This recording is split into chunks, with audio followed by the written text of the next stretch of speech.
My unbiased opinion on cocaine. This is my unbiased opinion on cocaine.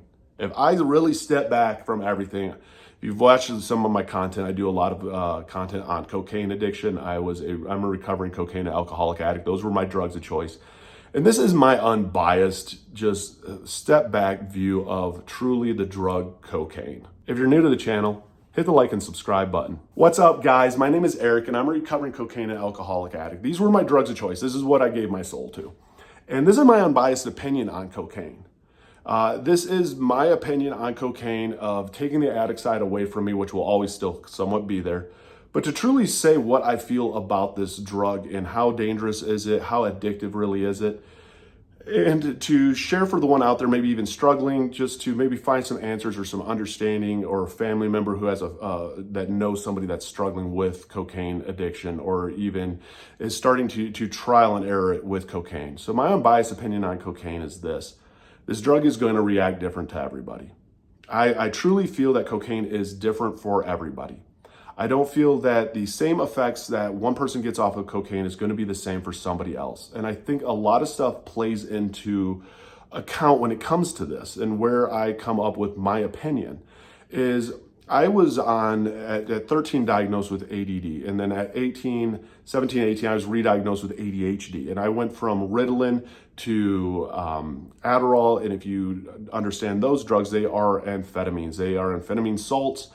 It's a stimulant. And so I feel that cocaine affected me a lot differently than what it did for a lot of people out there. And I think there are those out there that feel the same way. And I've watched people out there who can use this drug as strictly a party drug. They can do it on the weekends only, and they can stop. They can do it once a year, and that's it. They can do it and not go on a bender.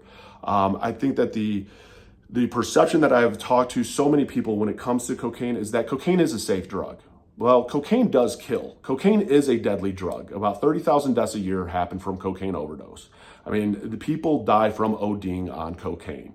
Cocaine overdose isn't very common. It's not talked about a lot. I don't think it is shared much about, and I don't think it's even fully understood because of when it comes to heroin, it comes to, opiates and stuff like that. I mean, heroin ODs, you hear about people dying and they have the needle in their arm and there's fentanyl in it. And there's these big stories and there's this huge thing about fentanyl, but cocaine itself as a drug is dangerous. There is no pure cocaine out there. Cocaine is cut to make it into the powder form. It's a leaf. So all cocaine is cut. There is no such thing as pure cocaine unless you're chewing on coca leaves. So the drug itself, I feel, has this stigma around it that it is a safe drug, that you can use this drug and not get hurt. And I think Hollywood has done a big disservice to addicts and to this drug and to the stigma around this drug because they made it a rich man's drug. Cocaine is expensive. Cocaine is probably the most expensive drug there is out there when it comes to any of the street drugs. I mean, it's more expensive than, black tar heroin. It is more expensive than meth. It is more expensive than crack. It is the expensive drug. So because it's expensive, it has to be safe, right? I mean, that's kind of where I'm going with this opinion on it. And then all of a sudden, so if it's this expensive, only the rich people can do it. And the rich people have to be smart because they're rich. You look at movies, you look at Scarface, and everything starts to glamorize this drug. This drug is one that in the movies, it's never the villain. You don't see the movies ending because the hero or whoever the main character of the movie has a needle out of their arm and they die to the OD. No, they go down guns blazing and when it comes to cocaine. So it's almost glamorized as this very rich, exclusive, safe drug that, amazing, strong, willed individuals use. That I think sets the negative connotation to really how dangerous this drug is and gives it now this safe appeal. And so I think people are more apt to use cocaine than they are any of the other drugs. Because I can just say from experience, when growing up even, I always was under this conception that, to do heroin, you had to inject it. I didn't realize like freebasing and even just you can snort heroin, you can smoke heroin. When it comes to meth, I always looked at like the glass and you're smoking it, didn't realize that you could snort it, all this stuff. But with cocaine, it was just this safe little drug that you snorted, and that's the only way that people are taking it. I didn't hear the other sides of it where people actually do IV cocaine. They do coke in a lot of different other forms than just snorting it. But Hollywood just portrays it this way. So I think it's a lot easier for young people, especially because I was young, I mean, to look at this and be like, hey, it's a party drug, it's expensive, it's going to be safe, I'm paying a lot of money for this, so no one's probably jacked with it. And yeah, it gives you this big mood energy. Average high is going to be, 10, 15 minutes. And when you do a small dose of it and you only do a line or 2 lines of this, you don't get a huge cocaine drop. So you're not massively depressed. You're mixing alcohol with it. Nobody ever shares about the dangers of mixing alcohol and cocaine and the chemical that it actually creates within your system that can create cardiac arrest. But it actually does. But again, we don't ever hear about this stuff. So again, as a young person, you're doing a couple lines, you're drinking, and hey, I had a great party last night, great time last night. And so it just gives off this whole aura of party drug, safe drug, rich drug. And my opinion on it, that's what makes it almost so dangerous. Because you do have the other side of it of people who do IV this drug. Why do people IV it and shoot it up versus snorting it? Because we as addicts are insane. We do drugs different ways because we feel that that is the exact high that we're looking for, because every high is different.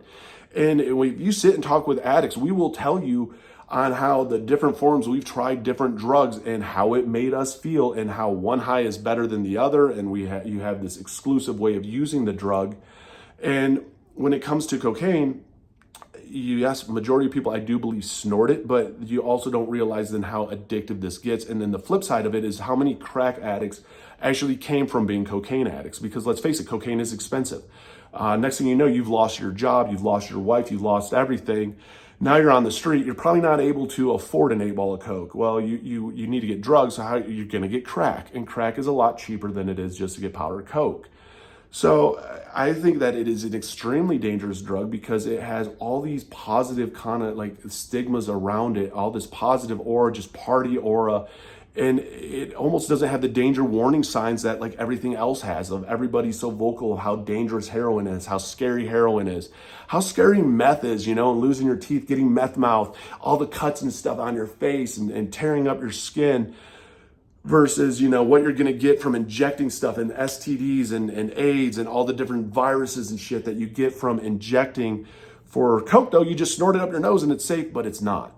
And that's why I feel that cocaine is an extremely dangerous drug. I think that it's a drug that a lot of people overlook and just think that, hey, this is a cool drug. And if you look at a lot of my videos, you'll see a lot of people will comment and go, I'm doing 1 to 3 grams a week and I just can't stop.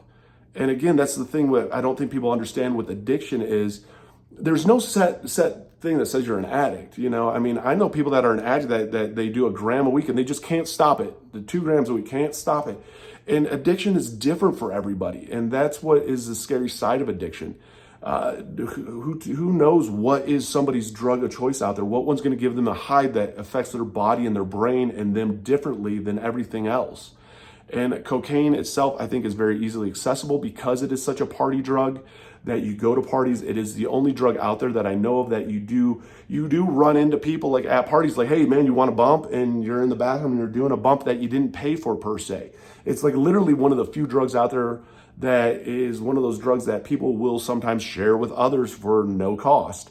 Where a lot of heroin addicts, when you find like true heroin addicts, unless you're at a trap house and they're trying to get you hooked and latched onto this, they're not giving this stuff typically away for free. So when it comes to Coke, it is one of those easily shareable drugs, which again makes it very dangerous. You can get introduced to something that you never thought you'd get introduced to. It can give you a high that you weren't prepared for, and now all of a sudden you became addicted to it. And one of the things too is that somehow, some way, fentanyl has made its way even into being cut into cocaine. And fentanyl is, now you're putting an opiate with a stimulant. You're going to get easy to OD on. It's so easy to OD on fentanyl. And so next thing you know, you're dead in the bathroom because you OD'd on fentanyl laced, cocaine. So cocaine, in my opinion, is an extremely dangerous drug. It is one of my top 5 most dangerous drugs if I was to make a list of top 5 drugs. Cocaine is definitely on it, and that's not just from my experience with this drug. It's from the experience that I've heard from a lot of people and how easy it is to get hooked to this drug in a non-scary, non-threatening environment. Because that is part of, I think, what gets you hooked onto a drug is being, given this drug in these non-threatening, just party, everybody's cool, hanging out, just getting drunk environments. So my opinion is it's extremely dangerous drugs for the ones out there struggling. I share not because I am an expert on anything. I'm an expert on using, and that's it. When it comes to this though, I like to share just my testimony for the ones out there struggling to know that they're not alone. If you haven't hit the like and subscribe button, hit that like and subscribe button, comment down below, because the more that you share, the more that you help others out there, they feel alone. And I think cocaine is one of those most isolated addictions, because we're like, dude, like you can see all these videos on all these different withdrawals, but you don't see a ton on cocaine withdrawal. Because, and so we're like, dude, am I really that addicted to it? Is it really that dangerous of a drug? I mean, here's all this heroin stuff, but I don't see all this cocaine stuff. And that was what really drove my passion to share about this and to educate about it, just from my experience. And for the ones out there struggling, if you're struggling, the biggest thing, the most important thing is to tell everybody you're an addict and ask everybody you know for help, and let everybody know that you're struggling. Because if you don't, you're isolated by it, and you're just going to keep relapsing and just being insane and doing the same thing over and over again, because I've been there before. But I can tell you this, once you do break free from it and you do start fighting forward through it, it does get easier, and it is so worth it.